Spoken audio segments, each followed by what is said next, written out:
Great. Siddhali and her sister are very brilliant girls with the highest score in the class. In this sentence, Siddhali, sister, girls, score and class are nouns. Her is a pronoun. Are is a verb. Very is an adverb. Brilliant, highest and the are adjectives. In, with are prepositions. And is a conjunction. Great is an interjection. In this way, in one sentence, there are all parts of speech. म्हणजेच या एकाच वाक्यामध्ये सर्व parts of speech चे शब्द आलेले आहेत. Parts of speech, it is also called as word classes. Words are divided into different kinds or classes according to their use. They are called parts of speech. In language, the parts of speech are the categories of words based on their function within a sentence. We can learn a lot about a language by studying examples of parts of speech. कोणतेही वाक्य लिहिण्यासाठी, बोलण्यासाठी शब्दांच्या समूहाचा वापर करतात. वाक्यामध्ये वापरलेल्या शब्दांना विशिष्ट नाव दिले जाते. उदाहरणार्थ नाम, सर्वनाम, क्रियापद, विशेषण, क्रियाविशेषण इत्यादी. आता शब्दांचा योग्य उपयोग समजण्यासाठी त्यांची 8 वेगवेगळ्या प्रकारामध्ये विभागणी केलेली आहे. त्यालाच मराठीमध्ये आपण शब्दांच्या जाती असे म्हणतो, तर इंग्रजीमध्ये त्याला पार्ट्स ऑफ स्पीच असे म्हणतात. पार्ट्स ऑफ स्पीच और word classes. There are 8 parts of speech in English. They are 1. Noun म्हणजेच नाम. 2. Pronoun म्हणजेच सर्वनाम. 3. Verb म्हणजे क्रियापद. 4. Adverb म्हणजे क्रियाविशेषण.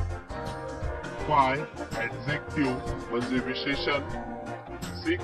Preposition म्हणजे शब्दयोगी अव्यय. 7. Conjunction म्हणजेच उभयान्वयी अव्यय. आणि 8. Interjection म्हणजेच केवळ प्रयोगी अव्यय. अशा प्रकारे इंग्रजीमध्ये noun, pronoun, verb, adverb, adjective, preposition, conjunction आणि इंटरजेक्शन हे 8 पार्ट्स ऑफ स्पीच आहेत. पार्ट्स ऑफ स्पीच या घटकावर परीक्षेमध्ये नेमके कसे प्रश्न विचारतात ते काही उदाहरणासहित आपण पाहूया. Choose the correct alternative of the following. Last week, grandmother wanted to visit Kashmir. He booked ticket.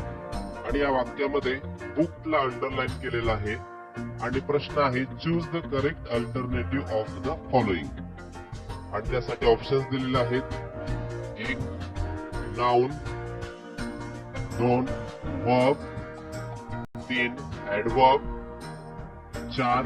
Adjective. आता आपल्याला अंडरलाईन केलेला शब्द बुक हा कोणत्या प्रकारचा आहे, शब्द आहे ते आपल्याला ओळखायचं आहे.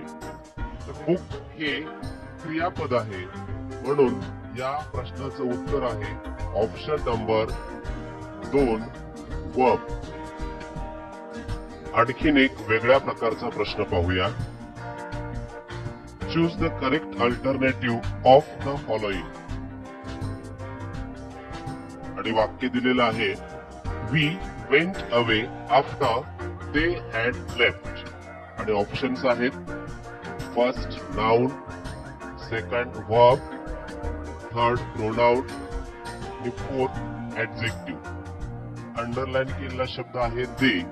तर दे हा कोणत्या प्रकारचा शब्द आहे किंवा देची कोणती जात आहे ते आपल्याला ओळखायचं आहे.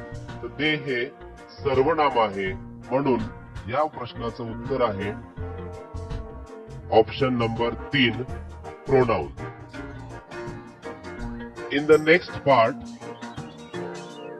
we are going to learn detailed information about noun. That is, functions of nouns, types of nouns, groups of nouns, numbers of nouns, genders, kinds of cases आणि मेक नाउन फॉर्म्स. या सर्व गोष्टी नाउन बद्दलच्या आपण सविस्तर पाहणार आहोत.